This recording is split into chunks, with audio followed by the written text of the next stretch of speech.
ሰላም እንዴት አላችሁ? አለው ባላችሁበት ሰላማችሁ ብዝት ይበል።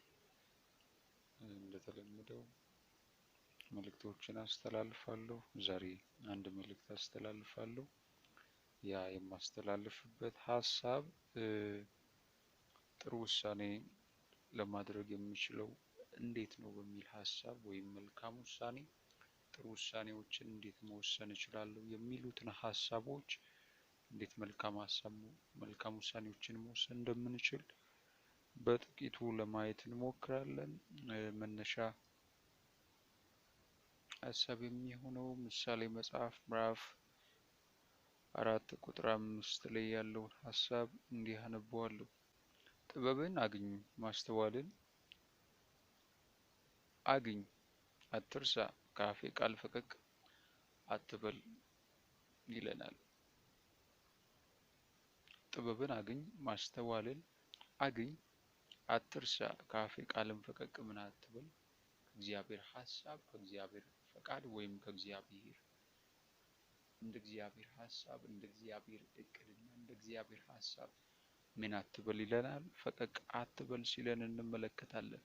የመጀመሪያው ውሳኔ ለማድረግ የሚረዳን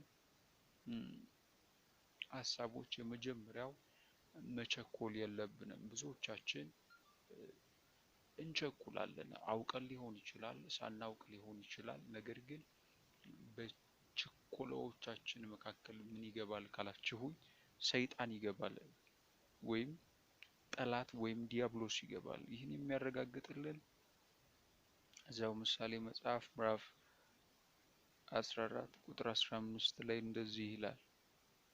የዋህ ቃልን ሁሉ ያምናል፣ ብልህ ግን አካሄዱን ይመለከታል። ወይም በማስተዋል ይወጣል፣ በማስተዋል ይገባል። ብልህ ግን አርቆ ያያል፣ አርቆ ይመለከታል።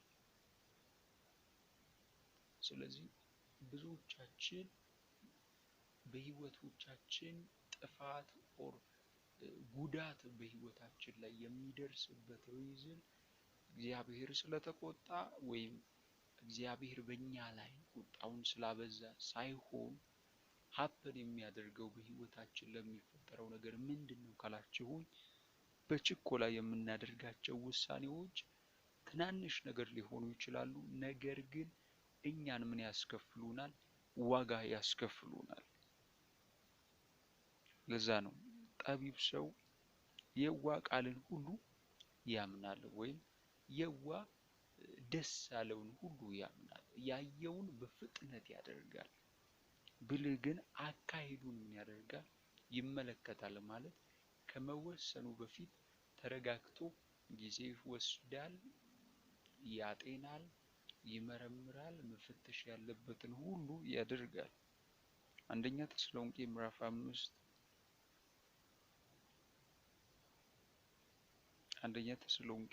5 ቁጥር 21 ላይ እንደዚህ ይላል።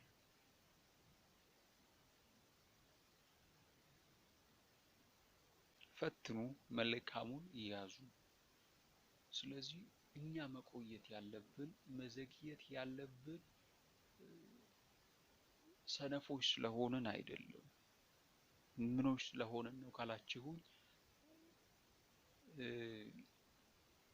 መመርመር ስላለብን ክፉንና መልካሙን ከመወሰናችን በፊት መልካሙ የትኛው ነው፣ ክፉ የትኛው ነው ያን የሚለውን ሀሳብ ማወቅ ስላለብን። ሁለተኛው ሀሳብ በስሜት ተመርተን ውሳኔዎችን ምን ማድረግ የለብንም፣ መወሰን የለብንም። ኢሞሽናል ሆነን ውሳኔዎችን መወሰን የለብንም። ይህን ቁጥር 26 ላይ እንደዚህ ይላል። በገዛ ልቡ የሚታመን ሰው ሰነፍ ነው፣ በጥበብ የሚካሄድ ግን ይድናል። በገዛ ልቡ የሚታመን ሰው ሰነፍ ነው። ልብ ኢሞሽናል ነች፣ ልብ ስሜታዊ ነች። ልብ የተመቻትን በተመቻት ሰዓት በፍጥነት ማድረግ ትፈልጋለች። መጽሐፍ ቅዱስ እንደ ልባችን እንድንወስን ሳይሆን የሚፈልገው እንድንመረምር ይፈልጋል። ብዙዎቻችን አስተውለን ከሆነ አላውቅም፣ ኢሞሽናል ወይም ስሜታዊ ሆነን ተናግረን ብዙ ሰዎችን በድለናል። ስሜታዊ ሆነን የሆኑ ድርጊቶችን አድርገን እግዚአብሔርን አሳዝነናል። መውጣት የሚከብዱ ከባባድ ችግሮች በህይወቶቻችን አጋጥመውናል። ያጋጠሙን ምክንያት እግዚአብሔር ስለተቆጣ ሳይሆን ስሜታዊዎች ስለሆነ ወይም ኢሞሽናል በጣም ስሜታዊ ከመሆናችን የተነሳ በህይወቶቻችን ብዙ ልናስተካክላቸው ማንችላቸው ሀፕን ያደረጉ ድርጊቶች አሉ ማለት ነው። ሶስተኛው ሐሳብ ጥበብን ለማግኘት ጸልይ ይላል።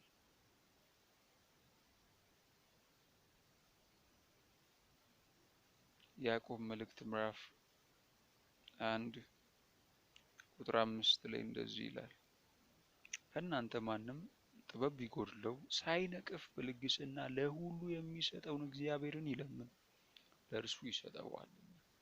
ምን መወሰን እንዳለባችሁ ግራ ቢገባችሁ ማድረግ ያለባችሁ ወደ እግዚአብሔር መጠጋት፣ ወደ እግዚአብሔር መቅረብና የእግዚአብሔርን ሐሳብ ምንድነው በህይወቴ ያሰብከው? ምንድነው በህይወቴ ያቀድከው? ምን ባቅድ መልካም ይሆናል? ምን ብወስን መልካም ይሆናል? የምወስነውን አላውቅም ካላችሁት እግዚአብሔር ይሄ መወሰን የማይችለው ምንም የማያውቅ አይላችሁ። የሚላችሁ ምንድነው? እግዚአብሔር ያለ ነቀፋ በልግስና የሚያስፈልጋችሁን ጥበብ ምን ያደርጋችኋል? ይሰጣችኋል።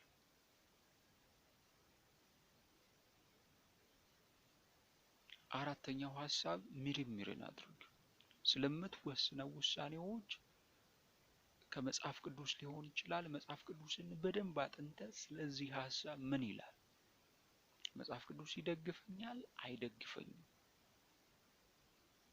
የስ ከደገፈ መልካም፣ ካልደገፈ ደግሞ አንዳንዴ ደግሞ ከመጽሐፍ ቅዱስ ውጭ የሆኑ ሐሳቦች አሉ።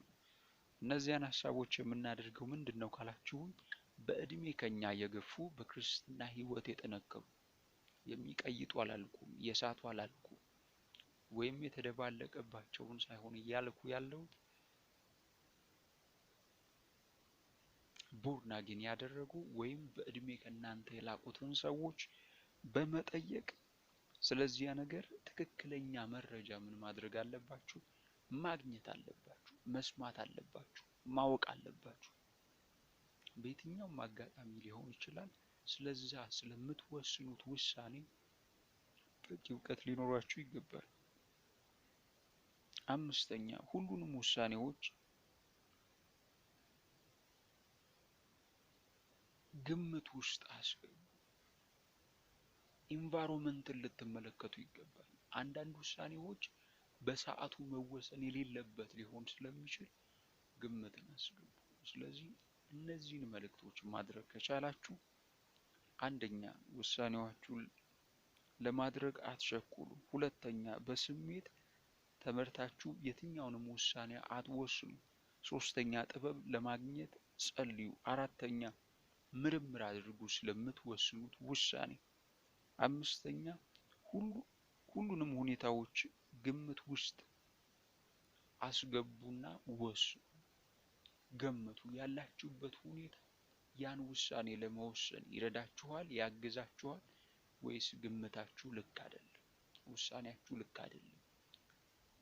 እነዚህ ያልኳችሁ ሁሉ ካደረጋችሁ በኋላ ግን የወሰናችሁት ውሳኔ ጤነኛ ካልሆነ ከላይ ያልኳችሁ እያንዳንዱ መስፈርት ከተጠቀማችሁ የማትለወጡበት የማትቀየሩበት ምንም አይነት ሪዝን የለም። ተባረኩ። የእግዚአብሔር ሰላም ያለ ገደብ ከእናንተ ጋር ይሁን። እነዚህን መልእክቶች እንዲደርሷችሁ ሰብስክራይብ፣ ላይክ እና ሼር በማድረግ መልእክቶቹ ቶሎ ቶሎ እንዲደርሷችሁ የደውል ምልክቷን በመጫን እንዲሁ ደግሞ ቴሌግራም አካውንቶቻችን አሉ። ቮይስ መልእክቶች፣ ቮይስ ሜሴጆች ለህይወታችሁ ለነገሮቻችሁ ይጠቅሟችኋል ብዬ ያሰብኳቸው መልእክቶች አሉ። እነዚህ መልእክቶች እንዲደርሷችሁ ፎሎ ማድረጋችሁን አትርሱ። አመሰግናለሁ። በሌላ መልእክት እስክንገናኝ ሰላማችሁ